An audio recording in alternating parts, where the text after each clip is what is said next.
जय हिंद दोस्तों। Sanjay Lonawat, my mission Udaipur. आज हम बात करेंगे नोबेल पुरस्कार 2020 की।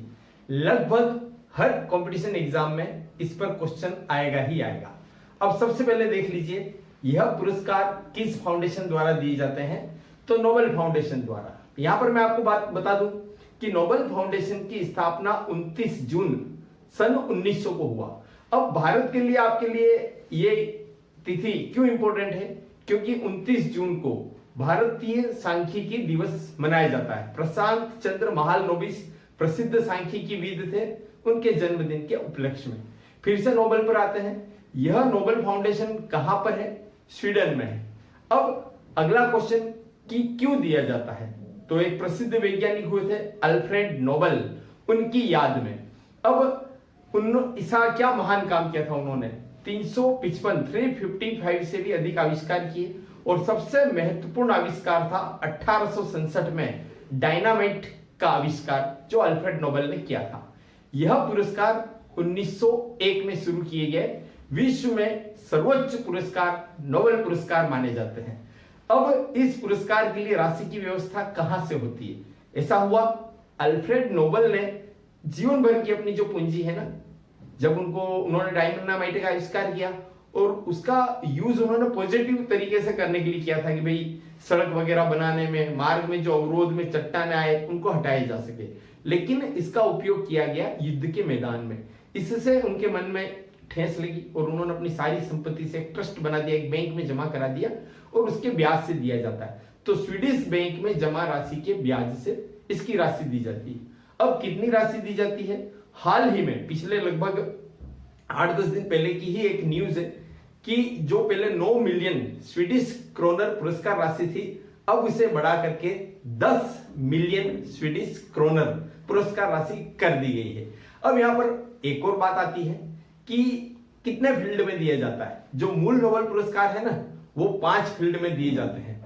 याद रखिए, शांति, चिकित्सा, साहित्य, रसायन शास्त्र और भौतिक शास्त्र। लेकिन 1968 से स्वीडन का एक केंद्रीय बैंक है स्वेरिजेस रिक्सबैंक, उसके द्वारा 1968 से अर्थशास्त्र में भी नोबेल प्राइज दिया जा रहा है। तो इसे नोबेल समतुल्य पुरस्कार कहा जाता है। अब यहां पर इंपॉर्टेंट पॉइंट क्या है कि शांति का जो नोबेल पुरस्कार है ना, वो नॉर्वे की राजधानी ओस्लो में दिया जाता है। 10 दिसंबर को देते हैं। 10 दिसंबर विश्व में मानवाधिकार दिवस के रूप में मनाया जाता है। लेकिन याद रखिए, यहां पर अल्फ्रेड नोबेल की पुण्यतिथि है ना, इसलिए 10 दिसंबर को दिया जाता है। अब बाकी के जो 5 नोबेल पुरस्कार हैं, वह स्वीडन की राजधानी स्टॉकहोम में दिए जाते हैं। अब एक और इंपॉर्टेंट पॉइंट क्या है कि मेरी क्यूरी ये दुनिया की अब तक की अकेले ऐसी महिला है जिन्हें 2 बार नोबेल पुरस्कार मिले, 2 बार, और दोनों बार अलग अलग फील्ड में। 1903 में इनको मिला भौतिक शास्त्र का और 1911 में मिला इन्हें रसायन शास्त्र का। अब भारत के रिगार्डिंग में आपको एक इंपॉर्टेंट पॉइंट बता दूं कि महात्मा गांधी, जो हमारे राष्ट्रपिता हैं, मोहनदास करमचंद गांधी, इन्हें नोबेल पुरस्कार के लिए 5 बार नामांकित किया गया, लेकिन एक बार भी नोबेल पुरस्कार नहीं मिला। और पहले भारतीय जिनको नोबेल पुरस्कार मिला, रविंद्रनाथ ठाकुर, गुरुदेव नाम से भी प्रसिद्ध है। 1913 में उन्हें साहित्य का नोबेल पुरस्कार मिला। उनकी कृति थी गीतांजलि, और ये पहले एशियाई या पहले गैर यूरोपीय थे जिन्हें नोबेल पुरस्कार मिला। अब हम आते हैं कि अभी सन 2020 में किन किन को नोबेल पुरस्कार मिला। तब तक आप स्क्रीनशॉट ले लीजिए। 2020 का नोबेल शांति पुरस्कार यह दिया गया है वर्ल्ड फूड प्रोग्राम WFP, यानी विश्व खाद्य कार्यक्रम। अब यहां पर ध्यान रखिए कि पहली बार शांति पुरस्कार किसी व्यक्ति या संस्था को नहीं देकर किसी प्रोग्राम को दिया गया है। अब यहां पर एक और आपके लिए इंपॉर्टेंट पॉइंट है कि वर्ल्ड फूड प्रोग्राम का मुख्यालय इटली के रोम में है। साहित्य का नोबेल प्राइज अमेरिका की कवयित्री है लुइस ग्लुक, उन्हें दिया गया है। यह पुरस्कार पाने वाली वह 16वीं महिला है।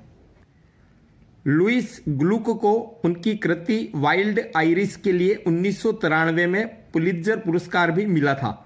फेथफुल एंड वर्चुअस नाइट और अरवानो उनके प्रसिद्ध काव्य संग्रह रहे हैं।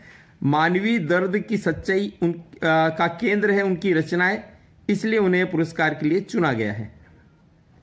चिकित्सा का नोबल अमेरिकी वैज्ञानिक है हार्वे अल्टर और चार्ल्स राइस, तथा तीसरे हैं ब्रिटिश वैज्ञानिक माइकल हप्टन। इन्हें संयुक्त रूप से दिया गया क्योंकि इन्होंने हेपेटाइटिस सी उस वायरस की खोज की, सिरोसिस व लीवर कैंसर जैसी बीमारियों का इलाज वो थोड़ा सा आसान बनाया। यहाँ पर याद रखिए, विश्व स्वास्थ्य संगठन के अनुसार वर्तमान में विश्व में 7 करोड़ से भी अधिक लोग हेपेटाइटिस सी से प्रभावित हैं। और ये जो माइकल ह्यूटन और हार्वे और राइस हैं, इसमें से जो हार्वे हैं, याद रखिए कि उन्होंने अल्टर के साथ मिलकर के चिंपांजी के जरिए इस बीमारी का पता लगाया था। भौतिक का नोबल भी 3 वैज्ञानिकों को दिया गया है। ब्रिटेन के डॉक्टर रोजर पेनरोज, जर्मनी के रेनहार्ड गेंजेल और अमेरिका की एंड्रिया गेज। इन्हें यह पुरस्कार ब्लैक होल का रहस्य समझाने के लिए दिया गया है। रसायन का नोबल 2 महिला वैज्ञानिकों को दिया गया है, फ्रांस की इमैनुएल शार्पेंटियर और अमेरिका की जेनिफर डोडना। इन्होंने जेनेटिक सीजर यानी जीनोम एडिटिंग की कैंची की खोज की थी। 2012 में जीन टेक्नोलॉजी का सबसे महत्वपूर्ण उपकरण क्रिस्पर केस9 विकसित किया था। इससे जानवरों, पौधों व सूक्ष्म जीवों तक के डीएनए में यानी डीऑक्सीराइबोज न्यूक्लिक एसिड में बदलाव किया जा सकेगा। इससे क्या फायदा होगा? हृदय रोग, कैंसर सहित कई आनुवंशिक बीमारियों के इलाज में आसानी रहेगी। अर्थशास्त्र का जो नोबल समतुल्य पुरस्कार है वह अमेरिकी अर्थशास्त्री है पॉल मिलग्रोम और रॉबर्ट विल्सन, उन्हें दिया जाएगा। पहले ही बता चुका हूं कि यह जो पुरस्कार है अर्थशास्त्र का, यह Sveriges Riksbank prize in economic sciences उस नाम से जाना जाता है और यह उस बैंक द्वारा दिया था, स्वीडन का केंद्रीय बैंक है। अब देखिए इन्हें क्यों दिया जा रहा है। नीलामी प्रारूपों के आविष्कार और नीलामी सिद्धांतों में सुधार के लिए। अब इन दोनों ने इस बात का अध्ययन किया कि नीलामी कैसे कार्य करती है और जिन चीज़ों का पारंपरिक तरीके से बेचे जाना मुश्किल है, जैसे कि रेडियो फ्रीक्वेंसी, उनके लिए नए नीलामी प्रारूप तैयार किए। धन्यवाद। जय हिंद।